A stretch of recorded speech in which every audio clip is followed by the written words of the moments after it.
No one obviously chooses to be homeless, and if you do choose to be homeless, I'd be very keen to know why.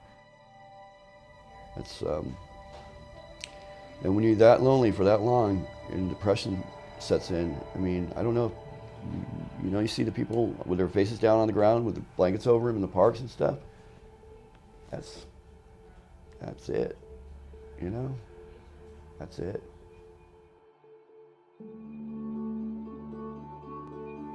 Los Angeles, one of the most beautiful and diverse areas in the country, and yet it is also home to one of the world's biggest social issues.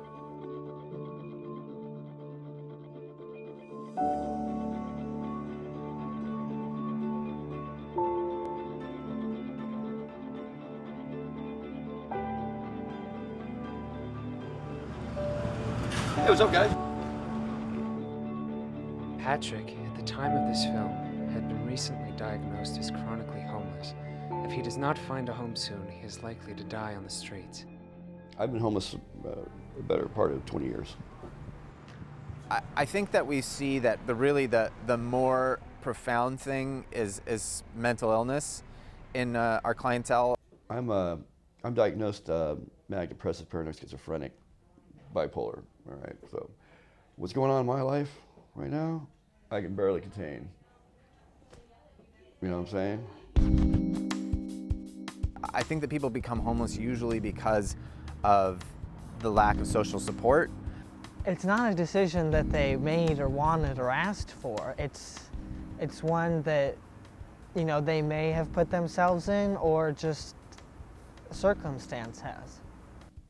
Over a certain period of time, we lose respect for ourselves, all right? And we don't keep ourselves as clean as we should and looking as nice as we should, all right? And we're stopped at the door. Unfortunately, they are treated as a lower class when they are in fact just as human as you and I are.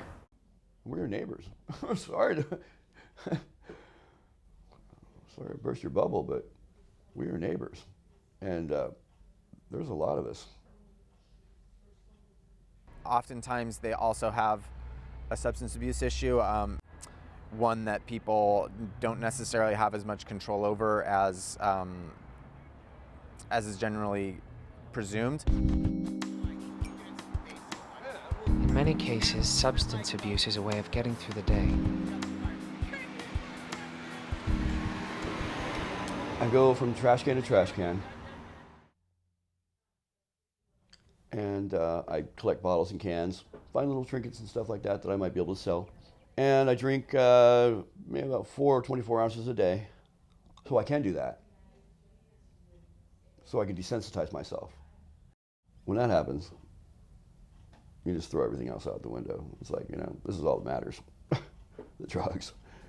You don't care if you're in the bushes, in the dirt, and you feel something under your back, crawling, but you don't care. We're gonna take that one hit, or whatever hit, or do that one jab, or whatever. That's all you care about. That's life right there to you. That's what you love, and you throw everything out the window. Approximately 2 to 3 million people experience an episode of homelessness during a given year. In comparison, that is greater than the entire population of Chicago. There's always something to worry about, whether it be, and it's usually finding your next meal, worrying about your stuff being stolen. That's a very common problem on the street. It was a lot of, dumpster diving and stuff, and it's just,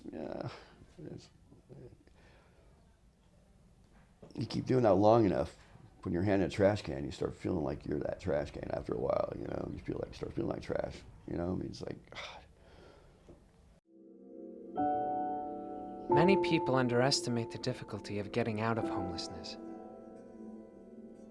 Getting out of being homeless is no easy task. Even if you have never had substance abuse, if you manage to keep yourself clean, the fact is, you don't have a car, you don't have a house, you probably don't have anyone to turn to for help. And if it was that easy that everyone could get a job because, you know, just by who they are or what they know, you know, we might not have a homeless problem. But the fact is, people get jobs based on how they look and what they know and who they know. How do you know we can't do that? You never asked us. I mean, we have something that you can use. But you never asked. So the question remains, how can we help the homeless? Yes, it is a big problem, but it is also a problem that each and every one of us can have a hand in solving. We can always use blankets. Always. And there's food, you know. Oftentimes, a smile and a friendly conversation is just as fulfilling as a sandwich. We're human beings first, and then homeless second. You know what I'm saying? But first, we're human beings. And once you guys figure that out, I think it'll all be good. That doesn't mean you have to give them money or feel bad for them, but just acknowledge their human presence. And from there, I think the solutions will start to build on themselves. Just be nice. That's all.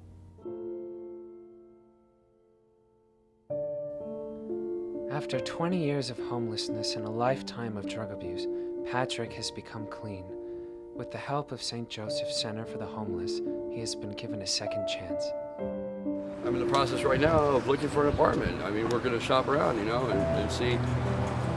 Doesn't have, you know what? I'll probably be sleeping on the balcony, actually. I'm so used to sleeping. You know what I'm saying? Yeah. I'm so used to sleeping outside. It's like, you know when it hits me is when I'll have the key in my hand. You know? And I could actually turn the lock cylinder, open the door, and sit down.